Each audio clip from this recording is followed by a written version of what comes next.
All right, folks. This is a '05 Neon SRT4. Got an oil pressure switch leaking. So the one we're going to change here is the Duralast brand. That's the button number right there. This is the switch right here. Comes with its thread sealer already. We just hope that it lasts, because this job is one of those jobs that you only want to do once. Let me just shut off the fan here so you can hear me. All right, right here is two heater hoses that get in the way. So what you have to do is you have to cut the old ones out, and so you can gain access to it. Okay, you don't want to remove it, change the switch, and then put the old hoses back. All right, there's an '05, it's 2021 now. Change the damn freaking hoses. All right, they're not that bad of a price. I did price one of them. AutoZone wanted $174 for it. I don't understand why. It just, the other one was, I think, $74.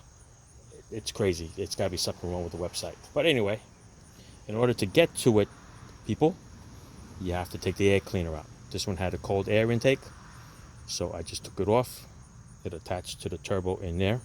That battery has to come out, right? The whole assembly has to come out. Take it out, put it off to the side.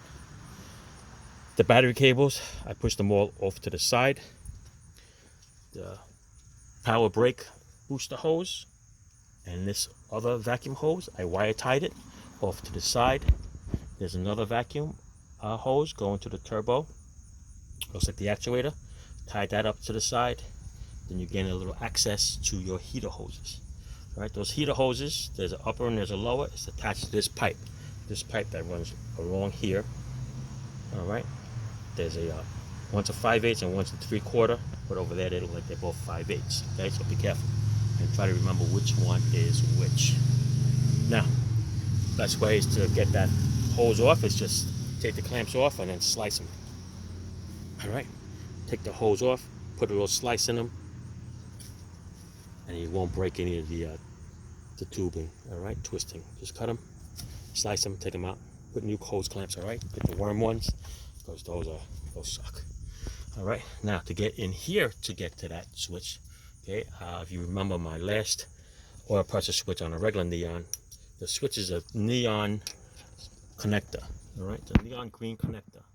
It's all the way over there in that corner.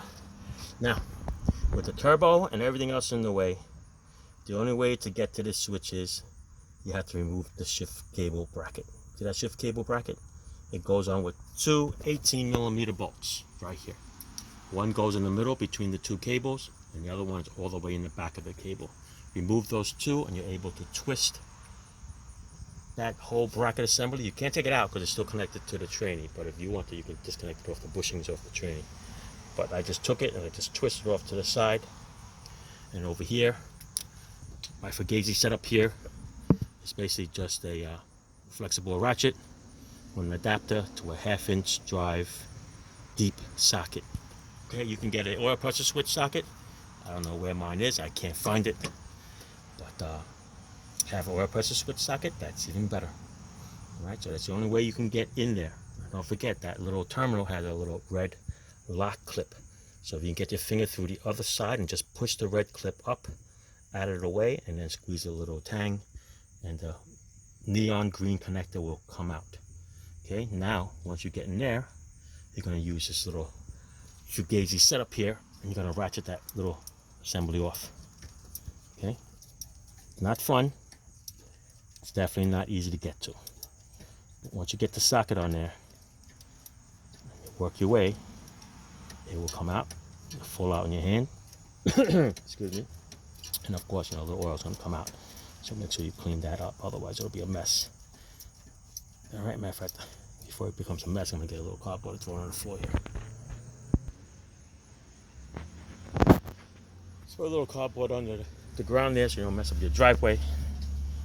If you do mess up your cement driveway, don't forget I got another clip, my video, how to get oil out of cement driveway. So check that out too, all right? A little selfish plug for that. But yeah, just keep clicking along and spin this little sucker out. I'm going to drag you out with this. I'm going to put you down and I'm going to stick my hand in there and spin that little bugger. All right, hold on. All right, so there it is. By the way, it's an American socket, 1 1/16 deep. Okay, if you don't have an oil pressure socket, but that's the baby. This is the baby going back in. All right, same threads. All right, same way. Go back in that way. Put your clutch cables back on.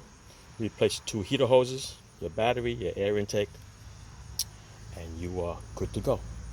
But what I do recommend is if you look at this pipe here, which they don't make anymore, there's also another hose that goes, looks like it goes under the intake.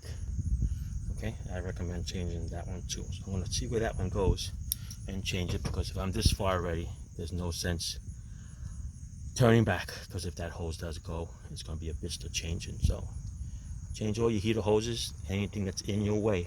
Okay, people, look at all the any and all hoses that's in this area, because you don't want to come back in here again. All right, so that's it. That's your oil pressure switch. That's your little tip on how to get there. I mean, you could probably, I'm not sure if you have any, if you take this battery tray out, you might get a little more room, but so you don't have to go that way down, maybe go across. But either way, the shift cable, bracket, and assembly is in the way. That's how you're going to do it in this little Fugazi setup that I made. All right, 3/8, a 1/2-inch adapter, and then a deep socket, because I don't think they make a 1 1/16 in a 3/8 drive. If they do, I definitely don't have it. All right, that's it. All right, ciao boys and girls. Thanks for watching.